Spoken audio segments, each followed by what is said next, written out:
Assalamualaikum warahmatullahi wabarakatuh para sahabat Laman Inspirasi. Jumpa lagi dengan saya Ateng di podcast Laman Inspirasi, tempat berkumpulnya orang-orang yang menginspirasi. Apabila Anda mencari inspirasi, Anda tepat berada di podcast Laman Inspirasi. Kalau sama cewek itu pasti lebih ekspresif ya. Hari ini saya sedang bersama Mbak Restiana Ya. Purwaningrum. Wow. Jawa sekali namanya. Ya. Jawa, Mbak? Bukan. Oh, bukan. Tapi namanya Jawa sekali. Namanya aja. Tapi memang pengaruh apa? Pengaruh tradisi penamaan Jawa ke Kalimantan itu kuat sekali ya. Ya. Itu sempat saya menganalisa, namanya Jawa sekali tapi kok sukunya Karena dibawa oleh banyak pihak. dan sejarah Majapahit juga besar di tempatnya Mbak Resti ini di Sintang kan? Ya. Nah ini awal-awal kita udah ngomongin referensi dari tadi. Karena kita berbicara dengan orang yang memang erat kaitannya dengan referensi. Ya. Nah Mbak Resti ini penggiat literasi ya? Ya, bisa dibilang. Bisa dibilang seperti itu, penggiat literasi. Apalagi Mbak aktivitasnya hari ini? Aktivitas saya bekerja di salah satu lembaga yang bekerja di isu-isu konservasi lingkungan. Terus sekarang selain masih juga berkomunikasi dengan teman-teman pegiat literasi juga. Saya lagi membangun ini sekarang UMKM, small business gitu, jualan madu ceritanya. Madu apa tuh Mbak? Madu hutan. Madu biasa tapi ya, bukan Iya, madu bukan biasa. madu gelulut kan? Wah, berarti aktivitasnya luar biasa nih. Dari segi lingkungannya Mbak Resti aktif, dari segi literasinya juga aktif, dari segi keilmuannya, aksi lingkungannya, terus bisnisnya juga aktif. Wah, sudah lengkap sekali berarti Mbak. Masih dalam proses Ya. pembangunan. Iya, tapi kan termasuk orang yang lengkap lah dari dalam. Karena kan kita dalam hidup tuh butuh bisnis, butuh pengetahuan, butuh aksi sosial juga. Nah ini tiga-tiganya lengkap di Mbak Resti. Mungkin pertama kita akan ngobrolin tentang aktivitas Mbak Resti tentang gerakan literasi. Oke. Saya dengar-dengar ini kan di Sintang ada Sintang Membaca ya. Ya. Wah itu keren sekali, Sintang Membaca di kabupaten yang kabupaten kita kan Sintang Nangapino ini adalah kabupaten pelosok ya. Sangat jauh dari pusat ibu kota ya, mungkin nanti sebentar lagi akan dekat ibu kota dengan kita. Seperti apa Mbak Sintang Membaca ini? Sintang Membaca itu bukan berdiri juga sih, kayak terbentuknya itu di tahun 2018. Waktu itu saya kembali ke Sintang kan setelah selesai kuliah. Lalu kemudian mungkin apa yang saya rasakan waktu itu sama dengan semua orang ya, bukan semua orang, kebanyakan orang yang setelah kuliah atau setelah berproses di luar dan kembali ke daerahnya, itu yang dirasakan kayak kehampaan, sepi, sepi. Gak ada teman, kayak banyak aktivitas yang biasa dilakukan di luar itu belum bisa iklimnya dibawa ke daerah gitu kan. Jadi akhirnya waktu itu saya mengumpulkan teman-teman, yang lebih tepatnya lagi teman-teman adik saya waktu itu yang lagi SMA, untuk akhirnya yuk kita ngumpul ngomongin soal buku. Nah kayak gitu sih awalnya. Jadi ngumpul, bikin grup WhatsApp, udah sih gitu aja. Lalu kita waktu itu kegiatan pertama kali yang kita lakukan, kita ngelapak buku di Taman Bingur. Awalnya cuman sebatas sharing aja kan, kayak mau tempat bertukarnya pengetahuan dan informasi soal buku di Sintang. Sebenarnya hanya sebatas itu, tapi setelah kita membawa aktivitas itu ke ruang publik, ternyata dapat kayak apresiasi, dapat banyak feedback gitu dari masyarakat. Dan waktu itu Instagramnya Sintang Membaca yang dari 0 followers sampai bisa sekarang udah 800-an gitu. Karena tadi luar biasa ya? Iya, masyarakat ternyata antusias dengan aktivitas itu. Kayak gitu. Iya. Imbas yang saya dapat itu sangat luar biasa. Instagram aja bisa sampai 800 follower, itu hal yang luar biasa bagi saya untuk pergerakan literasi ya. Karena saya juga sebenarnya ya bisa dikatakan salah satu penggerak literasi di Kabupaten Melawi. Saya malah bikin tempat Mbak warkop dengan berpura-pura gagah. Saya kasih nama warkop saya warkop literasi gitu. Tapi enggak, imbasnya sangat minim sekali gitu. Di situ orang bisa ngopi, bisa baca. Saya nggak tahu lah permasalahannya, tapi yang saya lakukan luar biasa. Berangkat dari, kalau kata puisinya siapa, Khairil Anwar itu, mampus kau ketika sepi. Ya, berangkat dari kegalauan sih. Jadi berangkat dari kondisi yang apa, yang kesepian itu akhirnya melahir itu. Cari teman akhirnya kan, dan sampai sekarang karena komunitas itu akhirnya dihubungkan dengan banyak teman gitu, nggak cuman yang di bidang literasi, tapi akhirnya juga ketemu sama teman-teman lain nih yang punya inisiatif, misalnya pergerakan sosial di Sintang untuk anak mudanya seperti gitu. Jadi banyak istilahnya banyak dapat teman baru gitu dari aktivitas itu. Nah, ada triknya nggak sih Mbak? Kenapa kok antusias Sintang membaca bisa sampai sebesar itu? Mungkin bisa kami contoh lah yang ada di Melawi. Sebenarnya dari awal kita buat itu, kita nggak pernah yang namanya nyusun program, menganalisis keadaan gitu, itu nggak pernah sih. Memang itu terjadi secara natural. Cuman kalau memang tips gitu ya, berdasarkan pengalaman kami di Sintang Membaca, sepertinya memang teman-teman harus menunjukkan kalau ini jadi sesuatu yang penting juga gitu, dan hadir di masyarakat. Karena tujuan kita bawa buku ke ruang publik itu kan sebenarnya kita pengen nunjukin nih ke masyarakat gitu. Kita ingin menghadirkan langsung buku-buku itu yang mungkin bagi sebagian orang untuk mengaksesnya masih susah kan, apalagi kita di daerah Kalimantan Barat pelosok gitu kan. Untuk dapat toko buku yang beragam aja tuh susah. Syukur sekarang udah ada online, jadi lebih mudah aksesnya gitu kan. Kita aja toko buku yang resmi itu nggak ada. Iya. Orang jual buku bajakan semua di sini. Memang susah sekali, apalagi kalau belum lagi kita bicara perpustakaan kan, dan bukunya yang memang nggak bisa relate sama terutama sama generasi sekarang gitu, agak susah relate sama buku yang itu gitu. Jadi mungkin ada lebih ke akses buku dan pengetahuan juga yang terbatas, makanya kita coba untuk menghadirkan itu di ruang publik tadi gitu, kayak mencoba untuk men-trigger masyarakat gitu untuk ayo kita baca buku nih dengan kita perlihatkan gitu aktivitas itu di ruang publik. Dan setelah karena aktivitas itu akhirnya kita juga bisa kerjasama dengan banyak pihak, termasuk pemerintah, dinas kearsipan dan dinas perpustakaan daerah, dinas perpustakaan daerah. Kalau dilihat kan ada strategi yang gimana mungkin tangan Tuhan yang bergerak lah. kalau saya diskusi sama teman-teman di sini, ketika melakukan sesuatu dengan tulus, dengan ikhlas, itu tangan Tuhan yang akan bergerak sendiri. Karena hal seperti itu ada teman saya juga yang melakukan si Duen itu, Dwi Supriyadi itu akhirnya juga melakukan hal seperti itu di Kabupaten Melawi, ngelapak buku di Tugu Naruto ya. Ya respon pembacanya juga enggak sebagus itu, nggak tahu permasalahannya di mana. Apa mungkin gini ya? Ini mungkin agak apa mungkin permasalahan gender. Kita itu kan untuk masalah di Indonesia ya, ketika perempuan yang mengajak sama laki-laki yang mengajak tuh beda. Apa mungkin permasalahannya itu ya? Ada permasalahan itu enggak mungkin, Mbak? Enggak juga sih kalau enggak juga. Tapi kalau kita lihat fakta sekilas kan seperti itu. Mungkin perlu lebih banyak teman lagi. Dan kalau kita di Sintang memang Taman Bungur itu kan kita ngelapaknya di Taman Bungur yang di depan alun-alun. Kalau di Sintang itu memang pusat berkumpulnya masyarakat gitu. Jadi masyarakat ke situ bahkan cuman untuk jajan atau cuma untuk ngobrol. Dan memang itu tempat berkumpulnya komunitas-komunitas di Sintang. Jadi kayak emang udah ada iklimnya di situ gitu. Memang ruang terbuka publik. Jadi ya udah kita manfaatin aja itu untuk kita tunjukkan nih kegiatan yang dilakukan oleh komunitas kita gitu. Mungkin itu permasalahan yang mungkin di Melawi harus ada juga satu tempat publik gitu ya, tempat publik, ruang publik yang bisa diakses oleh masyarakat.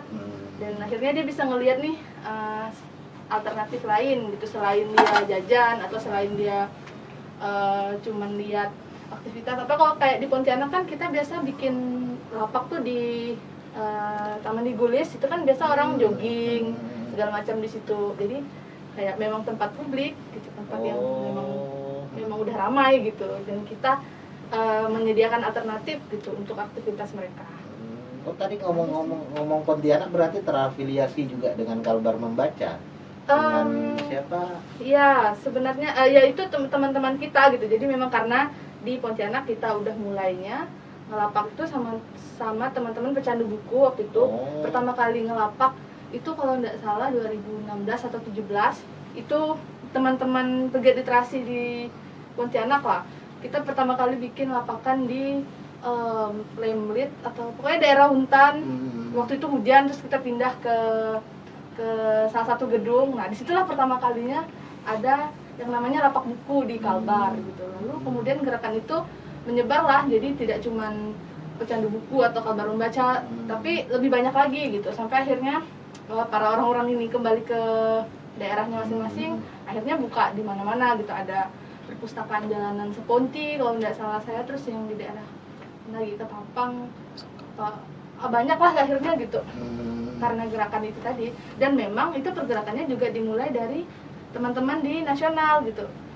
Maksudnya di kota-kota besar yang ada di Indonesia gitu, kayak Surabaya waktu itu yang cukup sering, Surabaya, Jakarta juga waktu itu. Jadi memang di saat itu 2015 sampai kayaknya 2017 itu memang lagi, kalau bisa dibilang lagi tren lah orang-orang bawa buku ngelapak ke ini gitu, ke ruang publik. Iya, memang pergerakan literasi kita cukup luar biasa ya berapa tahun belakangan ini. Hari ini yang bergerak di Sintang Membaca udah berapa orang? Apa tetap, karena kan berangkatnya sendiri nih, berangkat sendiri terus punya adik dimanfaatkan. Ada teman-teman nggak sini saya ajak untuk kenal buku gitu. Nah, hari ini udah ada strukturnya kah atau gimana? Jadi memang sejauh ini teman-teman di Sintang Membaca itu kalau di grup itu ada sekitar 20-an. Cuman ya memang pertama kita punya kendala karena tadi yang saya bawa itu adalah teman-teman adik saya yang waktu itu dia kelas 3 SMA. Sekarang mereka udah lanjut kuliah dan keluar kota. Jadinya kita masih bermasalah juga di regenerasi gitu, karena ada juga beberapa teman yang memang pindah segala macam gitu, dan karena memang kita cuman komunitas, jadi kita memang belum ada strategi dan segala macam untuk mengantisipasi hal itu gitu. Dan sebenarnya itu disayangkan juga oleh banyak pihak, termasuk pemerintah, karena mereka pengen selalu berkolaborasi gitu kan dengan Sintang Membaca, sementara sebenarnya kita kekurangan sumber daya juga gitu. Karena tadi banyak teman-teman yang memang berhalangan dan segala macam gitu. Ya, berarti kan kegiatannya ini benar-benar hanya komunitas ya, hanya komunitas yang bergerak tanpa ada strategi yang gimana, dan nggak ada maksud tujuan yang gimana. Kita belum ada kayak 5 tahun lagi kita harus bikin festival gitu. Itu belum ada gitu, belum ada di Sintang Membaca. Tapi gayung bersambut lah, pemerintah tiba-tiba ngajak kerjasama aja karena ya terus terang saja kalau di sini kayaknya sulit sekali. Bahkan kita pernah dulu kayaknya menghubungi pihak arsip dan perpustakaan daerah itu, kami mengajak untuk kerjasama bikin acara diskusi bareng, tapi responnya sudahlah. Ya mungkin di Sintang cukup diuntungkan karena hal itu juga. Iya. Memang waktu itu kepala dinasnya yang langsung ngajak kita ngobrol pas di taman gitu. Iya, kita kolaborasi. Bahkan kalau di Sintang itu juga pegiat literasinya bukan hanya kita. Jadi ada waktu itu teman-teman guru garis depan. Nah, jadi mereka sempat bikin kampung literasi Merarai namanya, itu di pelosok, benar-benar pelosok, pakai speed segala macam, dan itu dia secara nasional hanya ada berapa desa gitu, dia salah satunya gitu. Waktu itu kita peresmiannya tuh Sintang Membaca diundang juga, dan sampai bahkan bupati yang langsung meresmikannya gitu. Jadi memang kayak mungkin Sintang juga diuntungkan oleh iklim dan dukungan yang ada oleh pemerintah juga gitu. Jadi sebenarnya kalau untuk kegiatan literasi kita banyak sekali nih yang bisa dilakukan di Sintang. Hanya tadi kalau dari Sintang membacanya sendiri kita sangat keterbatasan untuk sumber daya manusianya. Ya, bisa ya Melawi harusnya bisa berkaca juga ya dari Sintang. Mungkin iklimnya memang yang berbeda, banyak iklim yang berbeda lah antara Sintang dan Melawi. Terus nah itu berarti seperti cita-citanya ada lagi nggak, Pak? Ada keinginan nggak untuk Sintang membaca saat ini kan kondisinya kayak gini nih? Ya. Ada anggota yang kuliah, yang pergi kemana-mana. Dengan kondisi seperti ini masih punya cita-cita besar nggak Sintang membaca akan seperti apa ke depannya? Sebenarnya tetap masih punya cita-cita ya kalau saya pribadi dan juga mungkin teman-teman. Tapi mungkin kita memang kayaknya perlu perlu mulai lagi sih kayaknya. Dan itu sudah terpikirkan sebenarnya. Kayak mungkin yang paling dekat adalah kita lakukan apa yang bisa dilakukan aja sih kayaknya. Terakhir itu kita membuka kita buka peluang untuk semua teman-teman yang mau berkolaborasi misalnya dengan Sintang Membaca. Terakhir kita bikin ngobrol sama salah satu penulis Tirto.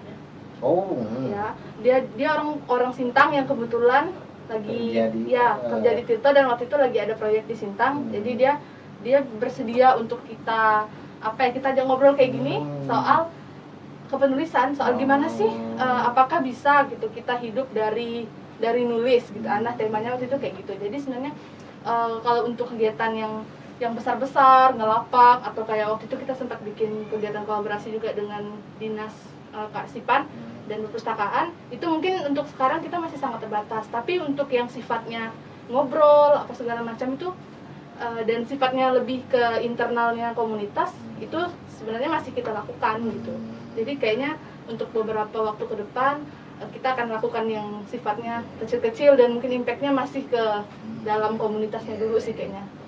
Iya berarti jejaringnya udah menarik di Sintang ya. Jejaringnya sudah lumayan menarik. Karena Sintang kota besar juga ya. Udah lumayan kota besar lah kalau misalnya hitungannya Kalimantan Barat. Apalagi kalau Kapuas Raya jadi kan Sintang jadi kota terbesar nanti. Kita sambut ke mana-mana. Oke, ngomong tadi masalah hidup dari nulis bisa nggak hidup gitu. Nah, sampai sendiri sudah menjalankan itu atau Mbak atau sudah mendapat secercah harapan itu Mbak? Karena kan saya lihat ini ada bukunya Mbak Resti juga nih, Bumi Ayu, novel lagi. Ini butuh keberanian untuk menulis novel. Mbak tadi udah dapat secercah harapan belum tentang hidup dari menulis itu? Sebenarnya kalau dari diskusi-diskusi yang dilakukan, saya juga sempat kalau untuk hidup pure dari nulis di zaman sekarang sebenarnya itu bukan satu hal yang mustahil gitu.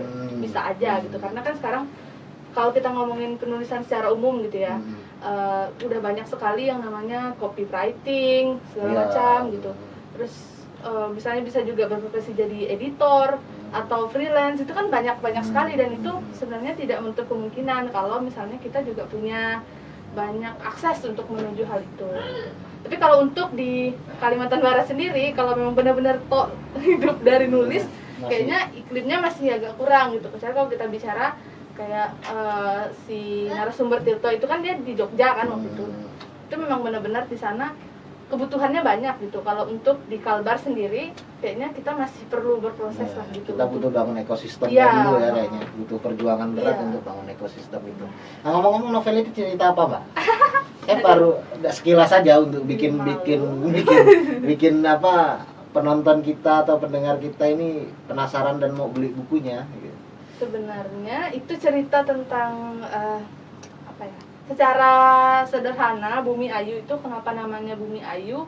Sebenarnya saya pengen merepresentasikan bahwa cerita ini cerita soal bumi atau lingkungan dan perempuan gitu ya. Jadi kayak bumi itu merepresentasikan bumi alam kita dan Ayu itu merepresentasikan kehidupan perempuan sih kayak gitu secara singkatnya gitu. Cuman kalau untuk ceritanya apa itu latarnya adalah konflik perkebunan kelapa sawit yang mempengaruhi kehidupan personal gitu ya. Jadi kan kalau selama ini biasanya kita melihat suatu konflik itu kita cuma lihat yang ada di depannya aja nih, misalnya oh rumah-rumah tenggelam kayak misalnya Lapindo bencana gitu kan, atau lahan habis kayak gitu kan. Cuman kita tidak pernah apa ya, kita mungkin kurang untuk melihat apa sih yang dampaknya kepada personal gitu.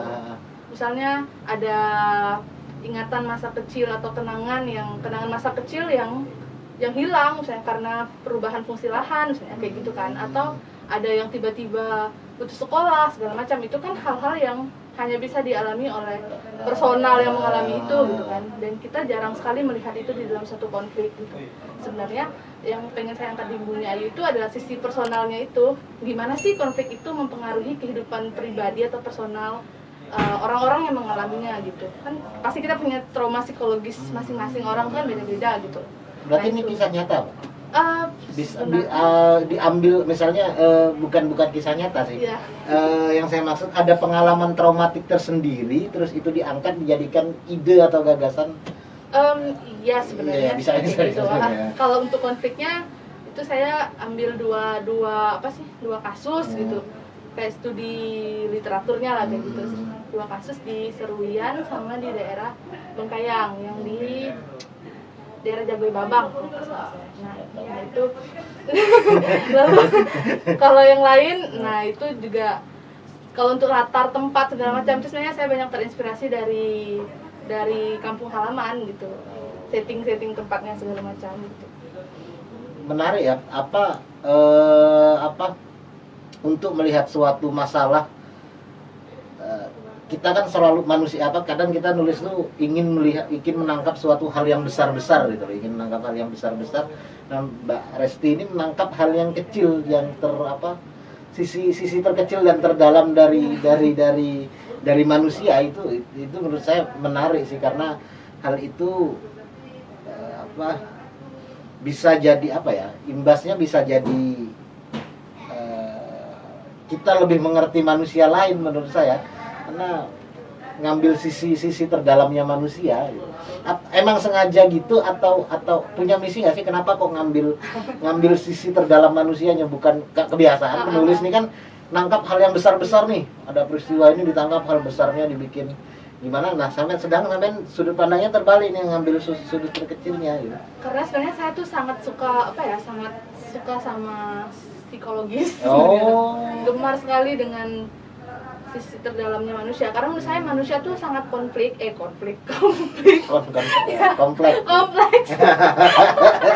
sangat kompleks gitu. Jadi cara sudut pandang dia dalam menghadapi masalah itu juga sebenarnya dipengaruhi oleh banyak hal gitu, entah itu trauma masa kecil atau segala macam gitu. Dan menurut saya itu satu hal yang menarik gitu, dan itu jarang sekali untuk ditampilkan gitu. Nah saya berusaha di Bumi Ayu ini merangkai itu lewat tokoh-tokoh yang ada di situ gitu, tokoh-tokoh yang ada. Ya menarik. Biasanya ketika kita ngambil sosok terdalam atau sosok kecil ketika dibukukan itu kan biasanya tokoh-tokoh besar. Misalnya kita ngambil Soekarno, Kartini atau siapa, orang-orang kecil jarang. Misalnya ada sesuatu, misalnya Marsinah yang sempat menggugat itu banyak orang yang kan. Tokoh-tokoh di dalam miliaran manusia ini padahal kan kalau kita bicara konflik kan memang seberapa besar sih kepentingan personal dari orang-orang yang terdampak ini yang akhirnya kena di konflik itu gitu. Dari situ kan kita bisa tahu, oh ternyata konflik ini dampaknya sangat besar, lebih besar dari apa yang kita bisa lihat gitu. Ternyata banyak hal yang kita tidak bisa lihat dan itu berdampak, bahkan nggak cuman pas waktu konflik, tapi bisa jadi dampaknya puluhan tahun ke depan dan terus membersamai si person ini selama hidupnya, mungkin kan kayak gitu. Ini saya jadi menyimpulkan dari kita ngobrol. Saya bertemu Mbak Resti dari kemarin, baru ngobrol hari ini. Saya bisa ngambil kesimpulan gini, dengan hal yang sampean lakukan tentang aktif di kegiatan lingkungan, terus aktif di Sintang Membaca, ini kan kegiatan-kegiatan sosial, dan sampean mengangkat buku sampean ini mengangkat tentang hal kecil dan kejiwaan manusia, memperjuangkan nasib-nasib masyarakat kecil lah. apa ini kaitannya dengan kuliah yang sampean ambil, Pak? Kalau setahu saya sarjana hukum kan Iya. di sini. Nah, apa ada kaitannya dengan itu atau sampean punya kecenderungan di situ karena sampean ingin membela kan, hukum kan otomatis tentang membela kan, tentang apa ada keterkaitan di situ. Sebenarnya kalau secara apa sih yang nggak nyambung juga sih. Tapi mungkin kalau dari segi itu saya waktu kuliah itu lebih banyak dipengaruhi oleh apa ya, komunitas atau apa sih, lembaga tempat saya. Sebenarnya saya lebih banyak belajar tuh di lembaga itu ketimbang di kampus gitu. Dan juga dipengaruhi oleh komunitas gitu, kayak teman-teman pecandu buku atau buku-buku yang saya baca gitu. Jadi saya lebih banyak dipengaruhi oleh Bimba Runtan sebenarnya ketimbang kampus sendiri. Makanya akhirnya kenapa sih kok hukum jadi nulis yang apa, novel gitu. Terus Tapi ada coraknya, Mbak. Ada corak hukumnya dari yang sampean baca tuh, ada corak hukumnya di sini. Ada sudut pandang hukum yang sampean perhatikan dari sampean cerita yang saya tangkap tadi. Menarik. Masih bisa dibeli buku ini, Mak? Sayangnya bukunya sudah belum cetak lagi. Belum cetak karena lagi. ya karena memang kita cetak independen kan, jadi kita cetaknya terbatas. Mungkin akan cetak lagi nggak? Kemungkinan sih ada. Ada. Mungkin tunggu barengan sama karya baru. Oh, ini kapan, Mbak, karya baru? Belum tahu. Belum tahu. Baru di dalam kepala. Memang nulis buku itu bukan hal yang sederhana ya. Ini buku kedua ya? Buku pertama. Kumpulan cerpen? Oh ya, itu kolektif sih. Maksudnya ini yang saya tulis dan saya produksi sendiri gitu. Bahkan apa, memilih desainer dan apanya itu saya lakukan sendiri semuanya gitu. Oh iya, menarik. Berhasil nulis satu buku itu pasti punya kebahagiaan tersendiri ya. Karena saya berapa tahun ini nyiapkan draft untuk buku nggak jadi-jadi. Harus dilanjutkan. Iya, harus dilanjutkan. Mudah-mudahan nanti bisa terbit juga. Dan mungkin kita bakal, siapa tahu kapan-kapan bisa berkolaborasi ya. Sintang Pinoh kan dekat. Kita ngomongin literasi itu nampaknya butuh banyak komunikasi dan butuh banyak teman untuk menggerakkan literasi. Sekali. Nah, itu mungkin kita sudahi saja ya, karena kita ini wawancaranya ngambil di waktu-waktu yang sempit. Jadi mengambil kesempatan dalam mengefektifkan waktu. Resti harus makan siang habis ini, saya juga harus makan siang, dan kameramen juga harus makan siang. Jadi mungkin itu dulu. Makasih, Mbak, atas ngobrol-ngobrol yang ya sangat luar biasa menarik. Waktu yang singkat ini kita bisa ngobrol yang luar biasa. Saya sangat semangat kalau ngomong literasi karena terus terang saya kesepian juga di sini tentang dunia literasi. Oke, gitu para sahabat dengan inspirasi. Terima kasih sudah menonton video ini sampai habis, sampai selesai. Jangan lupa like, share, dan subscribe video ini. Dukung video ini. Jadi saya minta dukung. Gak usah kalau mendukung, dukung video ini. Apa konten ini, karena konten ini nanti pasti kedepannya akan baik-baik, insya Allah. Sukses buat nama Inspirasi. Iya, terima kasih juga buat Mbak Resti sudah bersedia kami wawancara di sini. Dan terima kasih. Salam laman inspirasi. Assalamualaikum warahmatullahi wabarakatuh.